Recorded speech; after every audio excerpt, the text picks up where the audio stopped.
Saludos amigas, amigos, ustedes sintonizan Acento TV y este es su espacio de entrevistas y comentarios a partir de ahora. Hoy contamos con la presencia de un representante muy digno de la comunidad dominicana en la ciudad de Nueva York, el ingeniero Luis Manuel Tejada, que no solo es ingeniero eléctrico, es también lingüista con una maestría en España, es un hombre de las artes, pintor, poeta, pero sobre todo un gran activista por los derechos de la comunidad dominicana en esa gran urbe. Don Luis Manuel, bienvenido a partir de ahora. Gracias por la invitación, contento de estar aquí en su programa. Vamos a hablar un poco de usted, su familia, y ustedes son oriundos de qué lugar aquí en República Dominicana. De Salcedo, la provincia de Hermanas Mirabal. Mirabal. Y yo siempre digo, sobrino de una persona que es un héroe nacional, como es el doctor Manuel Tejada Farentino. Ah, claro, Sí, claro. Tío mío. Y pariente también del gran maestro Manuel Tejada. Es hijo del doctor Manuel Tejada Florentino. Primo hermano de una él. familia muy Sí. digna. Qué bueno, qué bueno. O sea, a usted le corre por las venas Sí. eso de la dignidad y de la lucha por lo Sobre mejor. todo mi abuela, que fue de las que suplía las armas a los cabilleros. En la época de la ocupación norteamericana. En la época de la ocupación, y ella hacía su trabajo político también. Excelente. Bueno, entonces, ¿usted tiene qué tiempo en la ciudad de Nueva York o en Estados Unidos? Soy residente desde el año 1986, pero no fue sino hasta al 1991 cuando yo decidí ya quedarme definitivamente en Estados Unidos, porque yo era dirigente del sindicato de los trabajadores de la Corporación Dominicana de Electricidad, Citracode, era dirigente nacional. Pues en la llegada de Macorís, la destrucción del sindicato, no tuvimos otra opción que irme hacia los Estados Unidos porque no encontraba trabajo. Eso fue con el regreso al poder del doctor Joaquín Balaguer. Correcto, entre 1986 y 1990. Sí. Y decidimos quedarnos ya en Nueva York, y cuando ya estaba casado, tenía 2 niños, nacidos en Estados Unidos, y definitivamente cuando llegamos allá nos involucramos inmediatamente en lo que es la actividad comunitaria y política para darle seguimiento a ese sueño que uno siempre lleva por dentro en la lucha social por los derechos de los inmigrantes en los Estados Unidos, por los derechos de los seres humanos. Exacto. Donde quiera que estemos. Sí. Muy importante. Eso nos permitió, ya yo había estado también en Estados Unidos previamente con otros conflictos que habían laborales en el 1987, también con los sindicatos de los trabajadores de la corporación, dando conferencias en Chicago, en las diferentes universidades y buscando la ayuda internacional por la violación de los derechos laborales en la República Dominicana. Y ya me conocían, y yo conocía parte de lo que era la problemática de los dominicanos y los inmigrantes en los Estados Unidos, sobre todo en la zona de Nueva York. Muy bien. Bueno, ya usted es ciudadano norteamericano. Sí. Sí.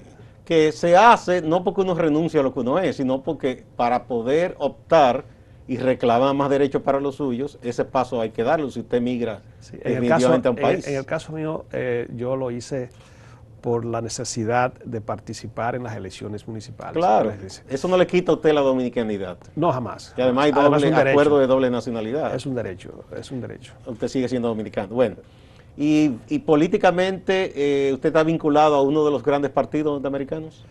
El Partido Demócrata. Demócrata. ¿Por qué el Demócrata? Bueno, el Demócrata es precisamente entro en el partido en el 2012 cuando decido ser candidato al Consejo Municipal por la necesidad de liderazgo real, honesto, que nuestra comunidad necesitaba en ese momento, y por lo que veníamos viendo desde los años 90, lo que era el abuso de parte de los bienes raíces, los caseros, el abandono de nuestra comunidad, la falta de trabajo, el nivel alto de desempleo, las escuelas con una educación de muy mala calidad. Ya yo estaba siendo de maestro en la high school, en la George Washington High School del Alto Manhattan. Maestro en la universidad, veía las deficiencias también en el área de matemáticas y decía, bueno, pero la comunidad nuestra no tiene un liderazgo que responda a esas necesidades, y como veníamos con la experiencia trabajando en sindicatos y en comunidades, definitivamente un grupo decidimos entrar en el mundo político. pero yo no era ciudadano. Entonces ahí, lógicamente, optamos por la ciudadanía y lanzar la candidatura al Consejo Municipal, que por cierto no hubo especie de un fraude en ese momento, y nos cerraron muchos centros de votaciones donde los hispanos, sobre todo dominicanos, en ese distrito no pudo votar. ¿Usted estaba en qué área de la ciudad? En el área de Alto Manhattan, desde West Harlem, desde el oeste de Harlem hasta Washington Heights. Sí. Porque no le voy a decir que el Partido Demócrata es un partido que es 100% fiel, porque existen también muchos intereses conservadores. Yo creo que en el mundo no hay ninguno que sea totalmente... Y sobre todo en Estados Unidos. Sí. Entonces... en la política hay cosas muy duras. Sí, por ejemplo, en el caso del Partido Demócrata tenemos un sector que tiende a ser un sector progresista y otro muy conservador. Por ejemplo, podríamos decir el caso de la congresista Ocasio-Cortez, sí. Una muchacha boricua, jovencita, 28 años, mesera, y logra derrotar a otro que era muy conservador en su distrito, y se convierte en esta muchacha muy dinámica, muy progresista, en una congresista con una visión diferente, pero también un candidato opuesto a su edad, que es el candidato Bernie Sanders, un hombre casi de 80 años, decide lanzar su candidatura siendo independiente por el Partido Demócrata, con una visión joven, ideológica, con una visión que lo que busca es precisamente darle al pueblo norteamericano lo que tradicionalmente todos los presidentes de los Estados Unidos no han podido, y sobre todo en la actualidad, que es la atención a la clase trabajadora,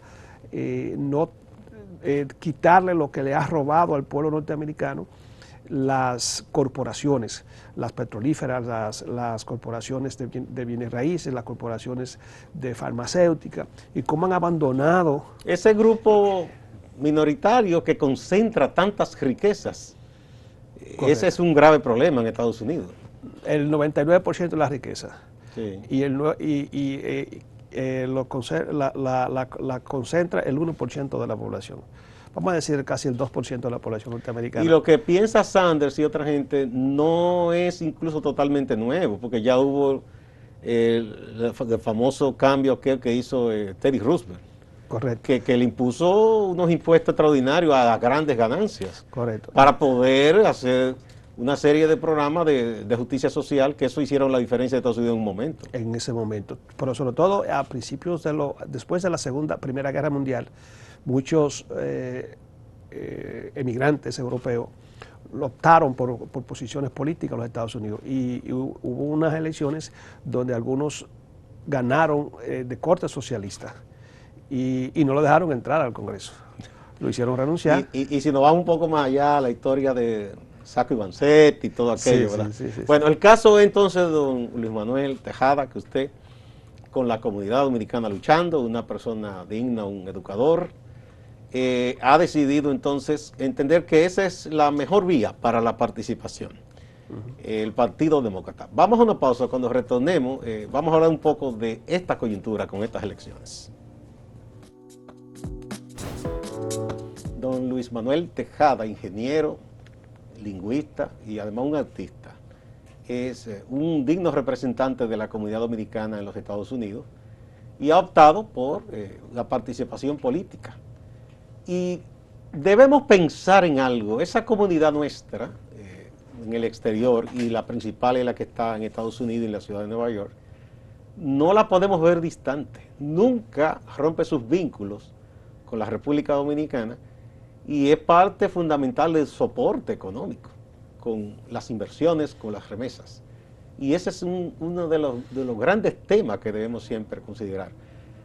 Don Luis Manuel, estamos en una crisis. ¿Cómo ha afectado esa crisis a los dominicanos de allá y de aquí? Es una crisis, yo lo digo, yo pienso que es más que una crisis, como 2 o 3 crisis conjuntas que afecta a la comunidad dominicana y por inducción, lógicamente, afecta a los dominicanos en la República Dominicana de manera individual a las familias, pero también de manera general al presupuesto nacional dominicano. Nosotros tenemos una crisis desde antes de la pandemia, la crisis de los pequeños negocios y los trabajos. el 85% de los negocios en la ciudad de Nueva York pertenecen a familias inmigrantes. De ese 85%, el 68.7% son de origen dominicanos. Y esas son las cifras oficiales. Sí, las cifras que se han publicado y a través de las investigaciones que se hacen, en inglés es Commerce of Chamber, y las estadísticas que tenemos nosotros, nos dicen que también los pequeños negocios en la ciudad de Nueva York ofrecen más del 80% de los trabajos. Si calculamos que el 80%, del 68, casi 70% son de origen dominicano, estamos hablando de salones de belleza, de taxistas, estamos hablando de multiservice, de bodegas, de limpiadores de uñas, de restaurantes. O sea, si usted camina por la ciudad de Nueva York, usted se va a dar cuenta de que la mayoría de los negocios son de inmigrantes y esos son dominicanos. Están cerrando porque no existe una ley que los proteja frente a los abusos de los caseros. El dueño del edificio decide, no importa que usted tenga 30, 40 años en su negocio, decide subirle el alquiler de $5,000 a $40,000. Usted no lo puede pagar, pero además de eso tiene que pagarle los impuestos de propiedad de ese edificio a la ciudad cuando es el casero que tiene que pagarlo. Y lo que se llama los real estate taxes, los taxes se lo está comiendo a nuestro negocio. Y cuando el propietario del negocio quiere negociar un contrato de alquiler que sea asequible, ¿verdad?, al nivel de los ingresos que tiene ese negocio, lo que sucede es que el casero entonces le pide una extorsión de dinero cash o efectivo por debajo de la mesa. O sea, tenemos un abuso contra nuestra comunidad inmigrante, sobre todo la comunidad dominicana. Hemos calculado que entre 8 y 11 empleos ofrece un pequeño negocio. Si después de la pandemia se ha agudizado el problema, porque como no existe una ley que controla los abusos de los caseros contra los pequeños negocios, los caseros hacen lo que les da la gana. Yo conozco un señor de Baní que tenía un negocio en la 146 y Broadway, con 42 años ahí, 39 empleados. De buena primera el casero le dice, tienes que darme, se te venció el contrato de alquiler, tienes que darme de $12,000 a $56,000 de alquiler. Y dijo, yo no te puedo pagar eso. Bueno, pues no le renovó el contrato de alquiler y sencillamente el negocio cerró. Se perdieron 38 empleos, estamos hablando de 38 familias, se perdió toda una vida de trabajo, ¿verdad?, que pudo haber sido renegociar su punto de su negocio. Sin embargo, ese beneficio se quedó el casero. O sea, perdimos ahí un valor incalculable en el sueño de ese dominicano que emigró a Estados Unidos, que ofreció trabajo y que pudo vender su negocio o dejárselo a los hijos. Y un aporte a la misma economía de la ciudad, porque no es solo de la comunidad dominicana. Porque es un buen punto, porque la mayoría de las corporaciones que están llegando a la ciudad son corporaciones nacionales que lo que hacen es que las ganancias que obtienen, lo único que dejan es un 9 a un 12%. Sin embargo, los pequeños negocios dejan casi el 75% de las ganancias en las comunidades. O sea, tenemos un problema de que si en medio de la pandemia no volvieron a abrir más de 35,000 negocios, en la segunda fase de la pandemia, por la falta de protección del Estado, sobre todo el gobierno federal, que no está ofreciendo los recursos, no préstamos. Nosotros decimos que hay que ofrecerles recursos para recuperar y poder sobrevivir en la crisis. A partir del próximo año, de enero, vamos a tener que el 75% de los pequeños negocios de la ciudad de Nueva York van a cerrar. Y todas estas cosas que anuncia el presidente Trump, que él le ayuda a la gente, que él está impulsando a todo el mundo, ayudando, ¿eso es verdad o es propaganda? Donald Trump se ha considerado el presidente más mentiroso de la historia de los Estados Unidos. Y farsante, es un simulador. Usted dice una cosa, mañana dice otra, le renuncian, vota a los empleados, los renuncian, le caen presos, está acusado, es el presidente más falso que tiene el pueblo norteamericano. Sin embargo, tiene un rating bastante bueno, porque ese sector conservador de la nación lo sigue ahora mismo, antes de las elecciones, en un 40%. Pero quiero volver al punto para que sigamos hablando sobre el asunto de cómo afecta la economía norteamericana, la economía de los dominicanos en los Estados Unidos a la República Dominicana. Si perdemos el 75% de los negocios en la ciudad de Nueva York, que están ofreciendo más de 325,000 empleos que se perderían, esas familias no van a enviar las remesas a la República Dominicana. Obviamente. Y eso va a crear un problema no solamente allá, sino aquí. Allá porque el que no tiene una entrada económica mensualmente va a ser desalojado de sus apartamentos. Entonces vamos a tener muchas familias o hacinadas o desamparadas, pero tampoco las familias de aquí van a recibir los recursos que se reflejan en lo que es el presupuesto nacional dominicano. Yo creo que los partidos dominicanos residentes allá deben ser un poco más proactivos, sobre todo el PRM, ¿no?, y el PLD, que son los partidos más activos, y Alianza País, a que se integren en la lucha comunitaria con nosotros en la defensa de esos derechos de los pequeños comerciantes. Y hay una ley que está pendiente en el Consejo Municipal de ser aprobada, que se llama el Acta de Supervivencia de los Pequeños Negocios y los Trabajos. Esa ley está apoyada por 29 concejales, pero el presidente del Consejo Municipal no quiere aprobarla conjuntamente con el alcalde. Esa ley es la que va a proteger y va a garantizar que no se cierren los negocios, porque le va a dar derecho a los comerciantes a tener que negociar o elegir 10 o 12 años de alquiler, donde no sería una decisión del casero. Y otras cosas, la eliminación de los impuestos de la propiedad. O sea, lo que buscamos con eso es que no se eliminen o que no desaparezcan los negocios de Sería una gente. protección efectiva para la sobrevivencia de los negocios. De los negocios. Entonces necesitamos ser una comunidad. El llamado suyo es a que las organizaciones políticas nuestras que inciden allá, aunque incluso no participen en la política directa allá, pero que apoyen a los dirigentes de la comunidad que sí están llevando esa lucha. Correcto, porque hay un conflicto de interés, un partido político que no tiene, aunque es sui generis, es totalmente fuera de lugar, la política como hacemos nosotros en territorio americano, ellos no se meten con nosotros, pero sería mucho decir que se involucren en la política No, americana. involucrarse no, pero sí pueden, hay a forma. través del liderazgo comunitario. Exactamente. Sí, porque tienen una base de Eso datos es de las muy cosas importante. buenas que tiene la sociedad norteamericana, Sí. esa apertura. Aquí mucha gente se escandalizaría si se permite eso, pero yo estoy de acuerdo. Si hay una comunidad que vive en un lugar, debe incidir políticamente. Correcto. Vamos a una pausa y volvemos. Somos Grupo Acento, acento.com.do y Acento TV. Hacemos contenido informativo y de entretenimiento con la mayor calidad posible. Con tu colaboración, podremos continuar con nuestra labor en el periodismo independiente. Puedes apoyarnos sumándote como un miembro exclusivo de nuestra plataforma. Solo tienes que ir al botón de unirse, que está justo al lado del de suscribirse, y ahí se desplegará la lista de colaboraciones. Puedes optar por la colaboración plata. Por $9.99 mensuales, a cambio, tendrás insignias especiales en el chat y acceso anticipado a nuestros videos. Con la colaboración oro, tendrás insignias especiales, acceso anticipado a videos y videos del detrás de cámara de los diversos programas por tan solo $19.99.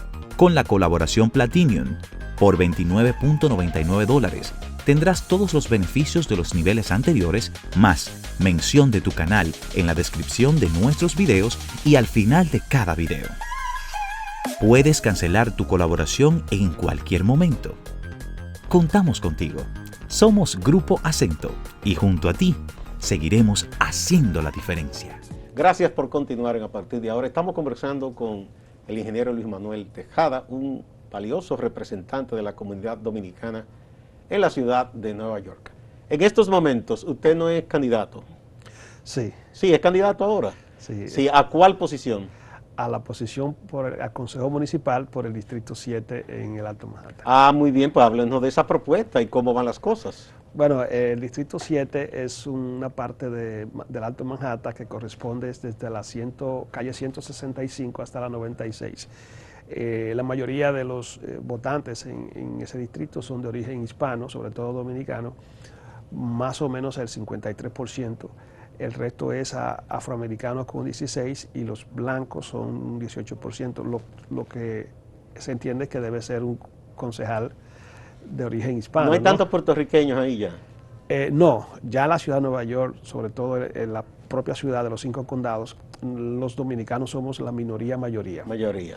Sí, entonces... Y griego que hubo una vez por ahí en esa zona. Esa zona, sí, griegos, judíos y cubanos. Sí. Pero ya nosotros, ahora está cambiando un poquito la composición precisamente por el desplazamiento producto del abuso de los dueños de edificios. La ciudad de Nueva York tiene, somos la minoría mayoría, o sea, significa que deberíamos tener, después de los blancos nosotros, somos más que los afroamericanos, más que los boricuas, más que los cubanos. Y deberíamos tener una representación proporcional. Proporcional, de acuerdo. Sin embargo, no es así. Nosotros ¿Cuántos tenemos ahora en el Consejo de la Ciudad? 3 dominicanos. 3 dominicanos. ¿Esos son? Está Yanis Rodríguez, está un muchacho de Brooklyn y hay uno del Bronx. Y yo digo, ¿cómo es posible de 51 concejal que hay en la ciudad, el número en el Consejo Municipal solamente tengamos 3? ¿Era que no nos involucrábamos los dominicanos en la política o qué? Eso puede ser un punto. Lo segundo es que no nos apoyamos uno con otro. Y sobre todo el liderazgo un poquito más ya a nivel estatal y federal, no se nos ofrece esa ayuda, entonces se inclinan por apoyar otros candidatos de otras. Por ejemplo, Adriano Espaillá tiene un puesto de importancia. Se supone que él debe apoyar a todos los dominicanos que también aspiran. ¿Es o no es así? Debería. Yo no he tenido la suerte de que me falle. Sin embargo, somos buenos amigos y en esta ocasión yo digo, Adriano, si nosotros los dominicanos no nos ponemos de acuerdo en optar por las diferentes posiciones que nos corresponde, porque somos mayorías en esos distritos, sencillamente se puede socavar las bases de tu propio liderazgo en el Congreso y nosotros no podemos permitir eso. Hay que preservar la posición del Congreso, pero yo digo que la política es como una pirámide. Usted tiene la posición más alta, pero si la base, que es la sustento de esa pirámide, se derrumba, nosotros necesitamos, por ejemplo, en el Alto Manhattan, tener 2 concejales, 2 asambleístas y un senador y el congresista. Eso solamente en la parte alta de Manhattan. Yo fui candidato en el 2018 a la Asamblea Estatal con todas las posibilidades de ganarle al afroamericano, que son el 18%. Sin embargo, yo no recibí el apoyo para hacer yo pude haber ganado, sin embargo... Lo que quiere decir que una proporción de hispanos votó por el afroamericano y no por... No, hubo alguien que entró en la carrera, pese a que estuvimos conversando con él para que se retirara. Y dividió los votos. Y dividió el voto. Pero tampoco recibimos el apoyo de ninguno de los oficiales electos de Alto Manhattan, incluyendo a Adriano ni Carmen de la Rosa. Entonces, es un asunto que hay que decirlo. O sea, nosotros no podemos seguir... Hace falta la unidad. Claro. Y yo insisto en que la unidad es lo que nos va a dar a nosotros la posibilidad de tener las posiciones políticas y detrás de eso vienen los recursos que necesitamos. Porque no es lo mismo usted tener un oficial electo que tener 5 o 6 oficiales electos en las diferentes... que tiene mayor posibilidad de incidir. Sí. Recursos de la ciudad en el Consejo Municipal, recursos del Estado a través de la Asamblea Estatal y los senadores, y recursos a nivel federal. Si nosotros logramos tener eso, podemos presentar un paquete frente a cualquier candidato a la presidencia, frente a cualquier candidato a gobernador. Necesitamos, tú quieres nuestro apoyo, necesitamos esto, mejores condiciones de trabajo, mejorar la vivienda, mejorar la calidad de educación en las escuelas públicas de nuestra zona. O sea, es mucho lo que se puede conseguir. Los judíos lo hacen. Los judíos se van por encima de quien sea, aunque no tengan posibilidad de ganar, ellos se unen. Y ellos tienen muchos recursos y atraen muchos recursos a sus comunidades, precisamente porque mantienen esa unidad. Esa es una. La otra es que los dominicanos usualmente no le interesa mucho la política americana. Entonces votan un 8 a un 12%. Viven más pendientes de la de aquí que la de allá, aunque tenga la doble nacionalidad. 78% en una encuesta que hizo Dominicanos USA encontró la respuesta de que los dominicanos están más interesados en un 78% en la política dominicana y un 12% en la política local americana. Lógicamente, todo tiene una base, ¿no? ¿Por qué? ¿Por qué lo hacen? Ya, bueno, la parte de la dominicana es la nostalgia, su país, el país. Y siempre pensando en regresar. Es regresar, pero la parte local es también porque tampoco se le da esa importancia de parte del liderazgo, cuáles son los recursos que nosotros necesitamos para mejorar la calidad de vida, que es lo que nosotros hemos venido haciendo desde el 2001, cuando yo decidí fundar la organización, el Centro Comunitario Hermanas Mirabal, donde hemos trabajado organizando cientos y cientos de edificios con miles y miles de inquilinos en todo el Alto Manhattan, proveyéndole abogados gratis a grupos de inquilinos en contra de los abusos de los caseros, representación en la Corte de Vivienda, educándolos sobre sus derechos, y ese ha sido nuestro trabajo en los últimos 20, 25 años, dando respuesta a lo que muchos oficiales electos no han hecho. Muy bien, tenemos ya que despedirnos. Vamos a decir entonces que las elecciones son el 3. Esas son las presidenciales. La presidencial. ¿La de ustedes? Es el junio del año que viene. Junio del año que viene, o sea que sí, hay mucho tiempo. Hay mucho Pero tiempo ahora para la de 3, usted recomienda obviamente que voten por Biden. Definitivamente, porque no podemos seguir con un presidente que no responde a los intereses de los inmigrantes. Estados Unidos es un país de inmigrantes. Es un país de una composición étnica increíble. Todos los países del mundo tienen personas. Él le gustan inmigrantes, pero le gustan blancos del norte de Europa. Sí, porque él es mismo racista, lo dijo. Lo dijo, sí. Es racista, es xenofóbico. Y además ha despertado ese discurso sí, de xenofobia. Por eso tanta gente allá andan con armas y todo. Y el peligro es, bueno, al día de hoy han votado casi 60 millones de personas en unas elecciones adelantadas. Que es muy bueno porque en medio de la pandemia la gente no quiere ir a esos días. Y yo pienso que realmente si el dominicano o el hispano, que somos más de 20 millones de habitantes, votantes, sale a votar, Donald Trump, con la diferencia que dicen las encuestas, que está entre 41 y 51% de favor a Biden y 41% a Donald Trump, el día 3 nosotros lo sacamos de circulación. Bueno, muchas gracias, muy buena forma de concluir. Y yo espero que él no provoque una situación de violencia que la ha estado incitando en esos sectores conservadores. Bueno, ojalá que no. Bueno, yo creo que las instituciones ya son fuertes y podrían impedir algo así. Muchas gracias, don Luis Manuel Gracias a ustedes por la invitación. Un digno representante de la comunidad dominicana en la ciudad de Nueva York y en todos los Estados Unidos, que está organizado políticamente y en la comunidad y que hace muchísimos aportes, profesor, ingeniero eléctrico, lingüista y además un artista de la plástica y un escritor de poesía muy importante. A ustedes también, amigas y amigos, gracias y no se vayan, que hay más en Acento TV y Acento Portal.